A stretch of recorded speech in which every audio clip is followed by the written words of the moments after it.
initiate, interact, influence.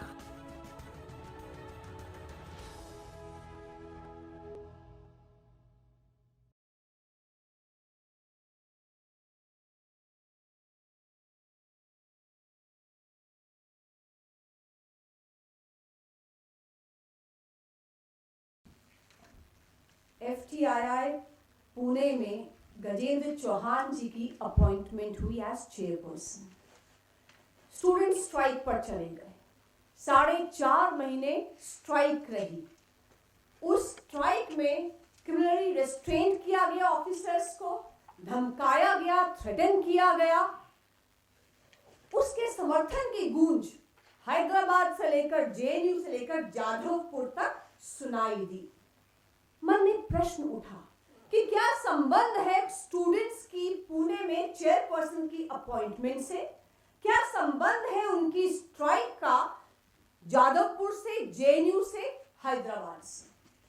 दूसरा, हैदराबाद में 27 साल के रोहित वेमुला ने सुसाइड कमिट कर लिया। क्या हुआ? 3 अगस्त 2015 को रोहित और उसके दोस्त, 4 दोस्त, अंबेडकर स्टूडेंट्स एसोसिएशन के मशाल जुलूस निकाला याकूब मेमन की फांसी के विरोध में। Local ABVP leader Sushil Kumar ने विरोध किया, फेसबुक पे लिखा दे आर गून्स। सुशील कुमार के कमरे में ये चारों घुसे, उसको ड्रैग करते हुए हॉस्टल के गेट पर ले गए, वहां इतना मारा, they kick them, they punch them. Ultimately Sushil Kumar ICU में एडमिट हो गया। यूनिवर्सिटी ने कुछ नहीं किया। मां पहुंची हाई कोर्ट। हाई कोर्ट ने डायरेक्शन दी, इन्वेस्टिगेशन करो, एफआईआर लॉन्च करो। एफआईआर लॉन्च हुई। सुशील कुमार के जो अटैकर्स थे, रोहित वेमुला और 4 लोग और, उनको सस्पेंड कर दिया गया, हॉस्टल से निकाल दिया गया। This was too much for Rohit to handle. उसने सुसाइड कमिट कर लिया। रोहित वेमुला का सुसाइड लेटर बोलता है कि my body and soul is tearing apart. Everything has become a vote. Everything is being exploited. I did not have an appreciated childhood. Nobody is responsible for my death. No one has instigated me. I alone am responsible for my death. उसके Facebook का page देखा गया, जहां Facebook पे पहले वो Indian army को support करता था, नरेंद्र मोदी की पॉलिसीज को सपोर्ट करता था। धीरे धीरे अंबेडकर स्टूडेंट्स एसोसिएशन की संगत में आया। उसके बाद उसके सपोर्ट हो गई ओवैसी के लिए, केजरीवाल के लिए, याकूब मेमन के लिए। क्या हुआ? किसने ब्रेन वॉश किया? प्रश्न उठता है कि एक सीधा साधा लड़का जो हैदराबाद यूनिवर्सिटी में पढ़ने के लिए आया था, स्कॉलरशिप ले रहा था, किन लोगों से जुड़ा, किस विचार से जुड़ा, किस संस्था से जुड़ा कि वो अंत में सुसाइड करने पर मजबूर हो गया। जो प्रतिक्रिया हुई वो देश भर में हुई। मुझे ध्यान है जेएनयू के विषय पर मेरा देश भर में जाना हुआ, उसके फैक्ट्स और लॉ को एक्सप्लेन करने के लिए। जब मैं केरला हवाई अड्डे पर उतरी, वहां से एयरपोर्ट से अपने होटल तक गई, रास्ते में मुझे जाने कितने बैनर्स, कितने स्लोगन्स और कितनी मार्चेस मिली।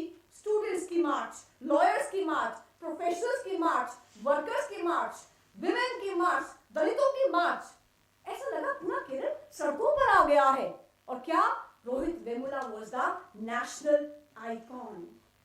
प्रश्न उठा कि हैदराबाद में एक बच्चे ने जो सुसाइड कमिट किया, अनफॉर्चुनेट घटना थी, पर क्या संबंध था उसका इन सब ऑर्गेनाइजेशंस के साथ, इन सब स्टेट्स के साथ?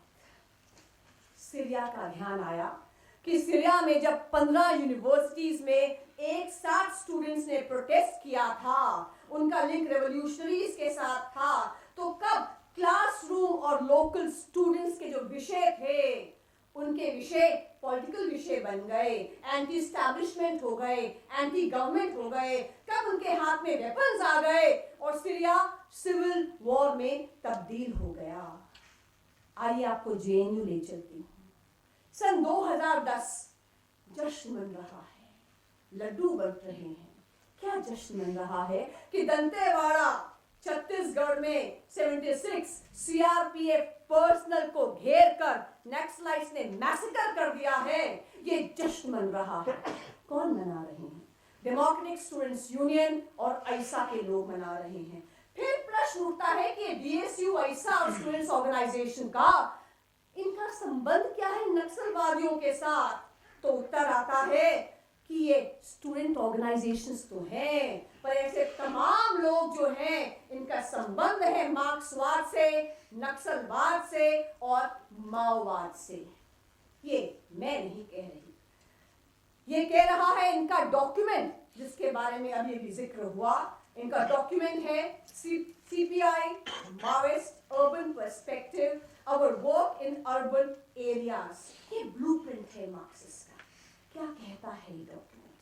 ये डॉक्यूमेंट कहता है कि हमारा काम जो रूरल एरियाज में, ट्राइबल्स में रहा है, इस काम को ले चलो कि इंडस्ट्रीज में, शहरों में, स्लम्स में, यूनिवर्सिटीज में, कॉलेजेस में, ट्रेड यूनियंस में, वर्कर्स में, जहां जहां वर्किंग क्लास है वहां, क्योंकि हर जगह डिस्क्रिमिनेशन है, हर जगह भेदभाव है, जहां जाते हो वहां इन लोगों में इन्फिल्ट्रेट करो, इनमें घुस जाओ, इनको मोबिलाइज करो, लोकल इश्यू से मोबिलाइज करो, स्टूडेंट्स को फ्री हाइक पे मोबिलाइज करो, स्टूडेंट्स को आप मेस में क्या खाना मिल रहा है से लेकर लोकल छोटे छोटे इश्यूज पे मोबिलाइज करो। जहां लो सैलरीज हैं, जहां पे सैनिटेशन की प्रॉब्लम है, जहां और एक्सप्लॉयटेशन है, धीरे धीरे करके इनमें फैल जाओ, इनको लीडरशिप दो, लोकल इशू से मोबिलाइज करते हुए एक एक करके विक्टोरियस हो जाओ, छोटी छोटी लड़ाइयां लड़ो और धीरे धीरे इनको ब्रेन वॉश करते जाओ। तो जो अल्टीमेट एम है, हाथ में वेपन होना चाहिए और स्टेट का ओवरथ्रोल होना चाहिए। फिर ये कहते हैं कि हमारी फ्रंटल ऑर्गेनाइजेशंस हैं, लॉयर्स में हैं, प्रोफेशनल्स में हैं, वर्किंग ऑर्गेनाइजेशंस हैं, मार्जिनलाइज्ड कम्युनिटीज हैं, उनको पकड़ो, विमेन, दलित, माइनॉरिटीज, उनको पकड़ो, उनकी ऑर्गेनाइजेशंस बनाओ, because we have to fight, the word used is Hindu fascism. ये उनका डॉक्यूमेंट कहता है, ये मैं नहीं कहती। तो इन्होंने कहीं भी छिपाया नहीं है कि ये करना क्या चाहते हैं। तो जब कन्हैया कुमार के बेल के ऑर्डर में जस्टिस प्रतिभा रानी ने पूछा ऑर्डर के अंदर कि चारों ओर शांति के फूल है, क्या कारण है कि जेएनयू में शांति के फूल नहीं है? इसका जवाब देना पड़ेगा यहाँ के टीचर्स को, यहाँ के स्टूडेंट्स को। और फिर उन्होंने जो अगला प्रश्न पूछा ये था कि जेएनयू के कुछ स्टूडेंट्स में ये राष्ट्र विरोधी जहर आया तो आया कहां से? उसका उत्तर यही है कि इन कुछ स्टूडेंट्स में जो ये जहर आया राष्ट्र के विरोध में, ये आया तो आया यहां से, ये आया मार्क्सवाद से, नक्सलवाद से, माओवाद से। 9 फरवरी 2016 जेएनयू में पोस्टर्स लगे। आप सबको वो घटना ध्यान है। पोस्टर्स पे 3 बातें थी, ये किसी को ध्यान नहीं आया। तो पोस्टर मैंने और आपने सबने देखे हैं। पोस्टर था democratic students union DSU organises cultural evening against number 1 execution of Afzal Guru and Maqbool Bhatt, number 2 for Kashmiri rights to self determination, number 3 against Brahmanical tyranny। एक ही लाइन में 3 बातें, पूरे अपने डॉक्यूमेंट को बता दिया कि थ्योरी क्या है और प्रैक्टिस क्या है। पहली बात कह रहे हैं अफजल गुरु के समर्थन में। अफजल गुरु वो जो हिंदुस्तानियों को मारता था, जो आतंकवादी था। दूसरा, कश्मीरियों की सेल्फ डिटर्मिनेशन के समर्थन में कि भारत तेरे टुकड़े होंगे। और तीसरा, अगेंस्ट ब्राह्मणिकल टायरनी यानी हिंदू फासिज्म। थ्योरी और प्रैक्टिस सेम है, इनके अपने डॉक्यूमेंट्स बोलते हैं। क्या स्लोगन्स लगे वहां कि भारत तेरे टुकड़े होंगे इंशाअल्लाह, कश्मीर की बर्बादी आजादी तक जंग रहेगी। अफजल हम शर्मिंदा हैं, तेरे कातिल अब तक जिंदा हैं। कौन है अफजल के कातिल? Judiciary, constitution of India. और कब तक शर्मिंदा नहीं होंगे ये क्या होगा कि शर्मिंदा नहीं होंगे? सिंपल स्टूडेंट्स नहीं है ये। मैं मानती हूँ जेएनयू से मेरा सरोकार है, मैं मानती हूँ कि वहाँ 80% टीचर्स, स्टाफ, स्टूडेंट्स देशभक्त है, राष्ट्रभक्त है, हमसे ज्यादा हैं। लेकिन जो कुछ स्टूडेंट्स और कुछ टीचर्स वहां पर हैं, उनको मैं हेट इंडिया ब्रिगेड कहती हूँ। इसलिए 9 फरवरी की घटना एक सिंपल स्टूडेंट्स मूवमेंट नहीं थी। ये जो स्टूडेंट्स थे, ये नक्सलाइट्स के, माओइस्ट के फ्रंटल ऑर्गेनाइजेशंस की तरह काम कर रहे थे। और जैसा इनका डॉक्यूमेंट कहता है कि आप आगे बढ़ो, हमारे सीक्रेट एजेंट्स आपके साथ रहेंगे। आप शक्लें देखो जो उस समय उस प्रोटेस्ट में आए थे, वो शक्लें अलीगढ़ मुस्लिम यूनिवर्सिटी की ओर भी जाती थी और जामिया की ओर भी जाती थी।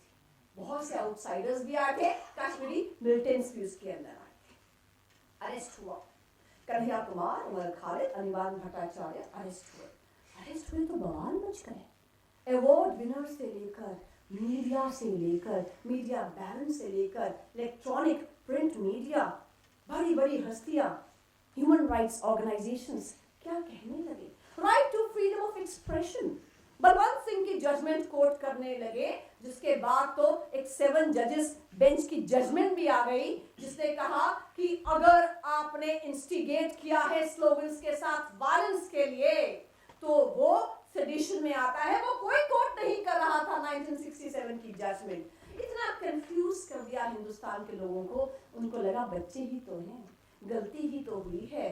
दे are not children, they are not innocent students. वो फी हाइक के अगेंस्ट में मेस के खाने के लिए प्रोटेस्ट नहीं कर रहे थे, वो देश की बर्बादी के नारे लगा रहे थे। 2 एग्जाम्पल्स और दूंगी जो मैं केसेस जेएनयू के डील कर रही हूँ। नजीब अहमद, 14 अक्टूबर 2016 को नजीब अहमद स्टूडेंट माही मांडवी हॉस्टल का, जेएनयू में इलेक्शंस चल रहे थे। विक्रांत और 2 और स्टूडेंट्स मेस कमेटी के इलेक्शन में खड़े हुए थे। वो नजीब के कमरे में पहुंचे, नॉक किया कि भैया वोट मांगने आए हैं। नजीब ने कहा तेरे हाथ में क्या है? उसने कहा कलेवा है, पर तुझे क्या करना, तेरे हाथ में क्या है, क्यों बांधा है? तो विक्रांत ने कहा तेरा क्या इससे लेना देना। नजीब ने उसको थप्पड़ मारा। फिर नजीब ने एक और थप्पड़ मारा। जब तीसरा थप्पड़ मार रहा था, उससे पहले ही ये बच्चे भागे, सिक्योरिटी को लेकर आए। सिक्योरिटी ने नजीब को लिया और वार्डन के पास आ गए। वार्डन के पास आ गए तो जेएनयू का स्टूडेंट्स यूनियन का प्रेसिडेंट भी आ गया, हॉस्टल का जो प्रेसिडेंट था अलीमुद्दीन वो भी आ गया, नजीब के जो कमरे का रूममेट था कासिम वो भी आ गया। नजीब ने कहा हाँ मैंने थप्पड़ मारा, मुझे पता नहीं क्या हो गया था, मैंने मारा है। उसने एडमिट किया, सब कुछ राइटिंग में है। रूममेट ने कहा एग्रेसिव हो रहा है, मेरा कमरा बदलो। सबने साइन किए कि 21 अक्टूबर से इसका हॉस्टल चेंज करें, इसको हॉस्टल से निकाल दिया जाएगा। इतना हुआ। नेक्स्ट डे 15 को नजीब ऑटो में बैठकर चला गया। जैसे ही वो मिसिंग हुआ, उसके बाद यही सब लोग तमाशा बना के रख दिया एक स्टूडेंट के गायब होने का, और अल्टीमेटली इतना यूफोरिया क्रिएट किया कि minorities are not safe under the Modi government. Hindu fascist forces, minorities are not safe. और 6 दिसंबर को पोस्टर्स निकाले, एक तरफ जस्टिस फॉर नजीब और दूसरी तरफ बाबरी ढांचे की फोटो, और कहा माइनॉरिटीज आर नॉट सेफ। उस बेचारे जो मिसिंग स्टूडेंट है उसके लिए कोई बात नहीं कर रहा। वो देख नहीं रहे कहाँ गया है, कहाँ ढूंढे, उसकी माँ पर क्या बीत रही होगी। जो अल्टीमेट यहाँ पर फोकस हुआ कि कोई दलित का इशू लेंगे, माइनॉरिटी का लेंगे, विमेन का लेंगे, तो एक इशू होगा अल्टीमेटली जो पार्टी इन पावर है, और खासकर जो हिंदू पार्टी इन पावर है उसको डिलेजिटिमाइज करेंगे, उसकी जस्टिफिकेशन को खत्म करेंगे, उसकी ओवरथ्रो की बात करेंगे। आखिरी बात, जेएनयू में जो राष्ट्रवादी आप और हमारे जैसे लोग राष्ट्र की बात करते हैं, देश की बात करते हैं, उनका क्या हश्र होता है। ये केस मैं डील कर रही हूँ, जिसके लिए आज रात को ही वापस दिल्ली जाऊंगी, क्योंकि कल उस केस में ऑर्डर होना है पटियाला कोर्ट से 10 बजे से। ये राष्ट्रवादी टीचर है Amita Singh, centre for law and governance की चेयरपर्सन। दलितों के लिए, विमेन के लिए बहुत समय से काम कर रही हैं, इंटरनेशनल अवार्ड मिले हैं, बहुत अच्छा काम कर रही हैं, बहुत सभ्य और भली लेडी हैं। 9 फरवरी पे सिंगल सबसे वोकल वॉइस बनकर उभरी इन माओवादियों के खिलाफ, इन नक्सलवादियों के खिलाफ। इन्होंने न्यूज़पेपर्स में, टेलीविजन पर, हर जगह ये छाई हुई थी। क्या किया इनके बारे में? इनको रहने नहीं दिया। क्या किया? सबसे पहले वायर मैगजीन में इनके बारे में झूठी खबर निकाली कि there is a dossier documents submitted by Amita Singh in JNU saying JNU is a den of crime and sex racket। Amita Singh का कोई लेना देना नहीं है ऐसे डोजियर से। एक लाइन नहीं लिखी उन्होंने कहीं पर। इस वायर मैगजीन के आर्टिकल के बेसिस पे कविता कृष्णन ने ट्वीट किया, हम संघी औरत, anti Dalit, anti minority should be thrown out of JNU। उसके बेसिस पर जब पूरी लाइन चलती है ना फ्रंटल ऑर्गेनाइजेशंस की, A1 से A7 तक, सबने ट्वीट किया, ब्लॉग्स लिखे, आर्टिकल्स लिखे। इतनी असभ्य भाषा में मैं बता नहीं सकती। उन आर्टिकल्स के बेसिस पर, ट्वीट्स के बेसिस पर स्टूडेंट्स को भड़का, उनके अमिता सिंह के पोस्टर्स लगाए गए संघी औरत करके JNU के अंदर, उनका पुतला जलाया गया, उनके डिपार्टमेंट के बाहर पथराव किया गया, इन पर अटैक किया गया। आज ये कहती है, Monika, my dignity is more than my life, I want justice and I am sure she will get justice either tomorrow or within this week. इन सब माओवादियों की समनिंग होगी दिल्ली कोर्ट से। राजीव मल्होत्रा की ब्रेकिंग इंडिया किताब में पढ़ रही थी, उसमें 3 बातें उन्होंने कही हैं कि 3 forces are there who are breaking the country। Number 1, the Maoist forces। Number 2, jihadi Islamist forces। Number 3, the Christian missionary forces। और कहा कि globally these 3 forces are fighting with each other, but in India they have an arrangement। Let's break India। Which grounds? 3 grounds: man, women, Aryan, Dravid, Dalit and Suman. It's break India. तो जो गरीबी की बात करते हैं वो ठीक बात करते हैं, लेकिन गरीबी की बात के बाद ब्रेन वॉश करते हैं, एक्सप्लॉइट करते हैं, मोबिलाइज करते हैं और देश के खिलाफ खड़ा करते हैं, वो गलत करते हैं। तो उन युवाओं से मैं कहना चाहूंगी जो माओवाद के इन्फ्लुएंस में आ गए हैं कि बहुत शौक है ना संघर्ष का, तो लड़ना ही है, मिलके लड़ो भूख से, जो भूख सारे देश को है खा रही। जो लड़ना है तो लड़ो जाति पात से, जो फूट है हमारे घर जला रही है। खेलना ही खून से तो आओ फिर, है सीमा देश की तुम्हें बुला रही। इसलिए आपस में मत लड़ो, दुश्मन के साथ लड़ो। ये दुश्मन नहीं है, ये फॉल्ट लाइंस हैं जिसे हमें पाटना है। इन फॉल्ट लाइंस को हमें और बड़ा नहीं करना। तो मैं साधुवाद देती हूँ, मैं धन्यवाद देती हूँ आज के आयोजकों का, कितने जबरदस्त विषय को इन्होंने उठाया है। और शायद आज के कार्यक्रम के आयोजक पूरे देश के देशभक्तों से अपील कर रहे हैं और कह रहे हैं कि हो गई है पीर पर्वत सी पिघलनी चाहिए, इस हिमालय से कोई गंगा निकलनी चाहिए। सिर्फ हंगामा खड़ा करना हम सबका मकसद नहीं, हमारी कोशिश है कि ये सूरत बदलनी चाहिए। और तेरे सीने में नहीं तो मेरे सीने में सही, हो कहीं भी राष्ट्रभक्ति की आग, लेकिन आग जलनी चाहिए, आग जलनी चाहिए। जय हिंद, जय भारत।